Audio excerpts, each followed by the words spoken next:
Hi friends, welcome to tea time. வாங்க கொத்து பரோட்டா செய்யலாம். தேவையான பொருட்கள்: பரோட்டாவை சின்ன சின்னதாக கட் பண்ணி வச்சுக்கோங்க. முட்டை, வெங்காயம், தக்காளி, கொத்தமல்லி, பச்சை மிளகாய், எண்ணெய், கடுகு, மஞ்சத்தூள், பெப்பர் தூள், உப்பு.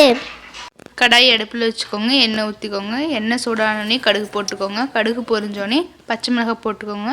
பச்சை மிளகாய் இதானோடனே நம்ம வெங்காயம் போட்டு வெங்காயம் நல்லா வதங்கினதுக்கப்புறம் தக்காளி போட்டுக்கணும்.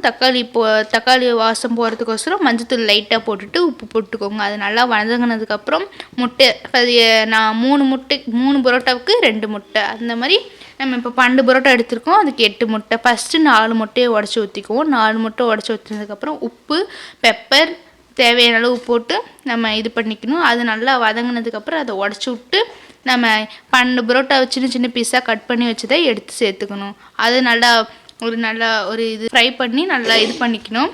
அது ஒரு கலரில் வந்ததுக்கப்புறம் நம்ம மறுபடியும் மீதி இருக்க 4 முட்டையை உடச்சி ஊற்றி உப்பு, நம்ம சால்னா இருந்தால் சால்னா ஆட் பண்ணிக்கலாம். இல்லைன்னா நம்ம மறுபடியும் உப்பு, பெப்பர்லாம் போட்டு நம்ம இது பண்ணி நல்லா வணக்கி விட்டு பரோட்டா ரெடி. மேலே நமக்கு இது கொத்தமல்லி கொஞ்சம் தூவி விட்டுக்கலாம்.